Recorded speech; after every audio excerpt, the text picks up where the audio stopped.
Committee will come to order. Good morning, everyone. This is the third in a series of public hearings the committee will be holding as part of the House of Representatives impeachment inquiry. Without objection, the chair is authorized to declare a recess of the committee at any time. There is a quorum present. We will proceed today in the same fashion as our first hearing. I'll make an opening statement, and then Ranking Member Nunes will have the opportunity to make a statement. Then we will turn to our witnesses for their opening statements and then to questions. For audience members, we welcome you and respect your interest in being here. In turn, we ask for your respect as we proceed with today's hearing. It is the intention of the committee to proceed without disruptions. As chairman, I'll take all necessary and appropriate steps to maintain order and ensure that the committee is run in accordance with House rules and House Resolution 660. With that, I now recognize myself to give an opening statement in the impeachment inquiry into Donald J. Trump, the 45th President of the United States. Last week, we heard from three experienced diplomats who testified about President Trump's scheme to condition official acts, a White House meeting, and hundreds of millions of dollars of U.S. military aid to fight the Russians on a deliverable by the new Ukrainian President Zelensky, two politically motivated investigations that Trump believed would help his re-election campaign. One of those investigations involved the Bidens, and the other involved a discredited conspiracy theory that Ukraine and not Russia was responsible for interfering in our 2016 election. As Ambassador Sondland would later tell career Foreign Service Officer David Holmes immediately after speaking to the president, Trump did not give he then used an expletive, about Ukraine. He cares about big stuff that benefits the president, like the Biden investigation that Giuliani was pushing. To press a foreign leader to announce an investigation into his political rival, President Trump put his own personal and political interests above those of the nation. He undermined our military and diplomatic support for a key ally and undercut U.S. anti-corruption efforts in Ukraine.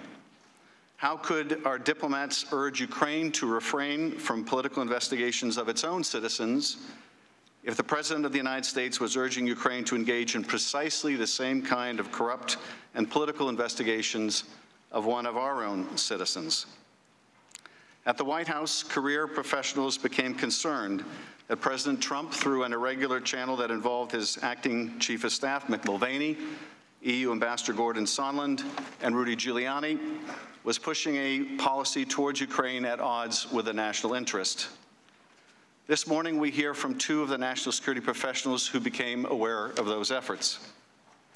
Lieutenant Colonel Alex Vindman, whose family fled oppression in the Soviet Union when he was a toddler, is a career Army officer, an Iraq War veteran who was awarded a Purple Heart, and an expert in Russia and Ukraine who has worked at the highest levels of the Pentagon. In July 2018, he was detailed to the White House in part to coordinate policy on Ukraine. Jennifer Williams is a career Foreign Service officer who is currently detailed to the Office of the Vice President and responsible for Europe and Eurasia-related issues. Following his initial and congratulatory phone call with Ukrainian President Zelensky on April 21st, President Trump asked Vice President Pence to represent him at Zelensky's upcoming inauguration. Ms. Williams was working on logistics for the trip. Pence would be a coveted attendee, second in significance only to the president, and would have sent an important signal of support to the new Ukrainian president.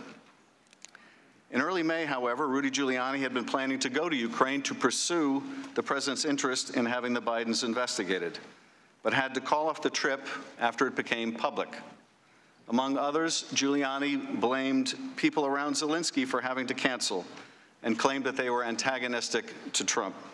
3 days later, the president called off the vice president's attendance at Zelensky's inauguration. Instead, a lower-level delegation was named: Energy Secretary Rick Perry, Ambassador Sondland, and Ambassador Kurt Volker, the three amigos. Senator Ron Johnson and Lieutenant Colonel Vindman would also attend. After returning from the inauguration, several members of the delegation briefed President Trump on their encouraging first interactions with Zelensky. They urged Trump to meet with the Ukrainian president, but Trump instead criticized Ukraine and instructed them to work with Rudy. A few weeks later, on July 10th, Ambassador Sondland met at the White House with a group of U.S. and Ukrainian officials, including Colonel Vindman, and informed the group that according to Chief of Staff Mulvaney, the White House meeting sought by the Ukrainian president with Trump would happen if Ukraine undertook certain investigations. National Security Advisor Bolton abruptly ended the meeting and said afterwards that he would not be part of whatever drug deal Sondland and Mulvaney are cooking up on this. Undeterred, Sondland brought the Ukrainian delegation downstairs to another part of the White House and was more explicit, according to witnesses. Ukraine needed to investigate the Bidens or Burisma if they were to get a White House meeting with Trump. After this discussion, which Vindman witnessed, he went to the National Security Council's top lawyer to report the matter. Vindman was told to return in the future with any concerns. He would soon find the need to do so. A week later, on July 18th, the representative of the Office of Management and Budget announced on a video conference call that Mulvaney, at Trump's direction, was freezing nearly $400 million in military assistance to Ukraine, which was appropriated by Congress and enjoyed the support of the entirety of the U.S. national security establishment. And 1 week after that, Trump would have the now infamous July 25th phone call with Zelensky.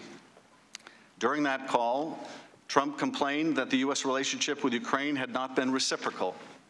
Later, Zelensky thanks Trump for his support in the area of defense and says that Ukraine was ready to purchase more javelins, an anti-tank weapon that was among the most important deterrents of further Russian military action.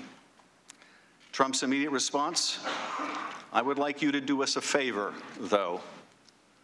Trump then requested that Zelensky investigate the discredited 2016 conspiracy theory and, even more ominously, look into the Bidens. Neither was part of the official preparatory material for the call, but they were in Donald Trump's personal interest and in the interest of his 2020 re-election campaign. And the Ukrainian president knew about both in advance because Sondland and others had been pressing Ukraine for weeks about investigations into the 2016 election, Burisma, and the Bidens. Both Colonel Vindman and Ms. Williams were on the July 25th call. Vindman testified that due to the unequal bargaining position of the two leaders and Ukraine's dependency on the U.S., the favor Trump asked of Zelensky was really a demand. After the call, multiple individuals, including Vindman, were concerned enough to report it to the National Security Council's top lawyer. It was the second time in 2 weeks that Vindman had raised concerns with NSC lawyers. For her part, Williams also believed that asking Zelensky to undertake these political investigations was inappropriate, and that it might explain something else that she'd become aware of, the otherwise inexplicable hold on U.S. military assistance to Ukraine. Both Colonel Vindman and Ms. Williams also took note of the explicit use of the word Burisma by Zelensky, a fact conspicuously left out of the record of the call, now locked away on an ultra-secure server. Colonel Vindman believed that Zelensky must have been prepped for the call to be able to make the connection between Biden and Burisma, a fact that other witnesses have now confirmed. In the weeks that followed the July 25th call, Colonel Vindman continued to push for a release of the military aid to Ukraine and struggled to learn why it was being withheld. More disturbing word of the hold had reached Ukrainian officials prior to its becoming public. By mid-August, the Ukrainian deputy ambassador asked Vindman why the United States was withholding the aid. Although Vindman didn't have an answer, Sondland made it explicit to Ukrainians at a meeting in Warsaw. They needed to publicly commit to these two investigations if they hoped to get the aid. Ms. Williams, we all saw the president's tweet about you on Sunday afternoon and the insults he hurled at Ambassador Yovanovitch last Friday. You are here today, and the American people are grateful. Colonel Vindman, we have seen far more scurrilous attacks on your character and watched as certain personalities on Fox have questioned your loyalty. I note that you have shed blood for America, and we owe you an immense debt of gratitude. I hope no one on this committee will become part of those vicious attacks. Today's witnesses, like those who testified last week, are here because they were subpoenaed to appear, not because they are for or against impeachment. That question is for Congress, not the fact witnesses. If the president abused his power and invited foreign interference in our elections, if he sought to condition, coerce, extort, or bribe an ally into conducting investigations to aid his re-election campaign and did so by withholding official acts, a White House meeting, or hundreds of millions of dollars of needed military aid, it will be up to us to decide whether those acts are compatible with the office of the presidency. I now recognize Ranking Member Nunes for any remarks he'd like to make. Thanks, gentlemen. I'd like to address a few brief words to the American people watching at home.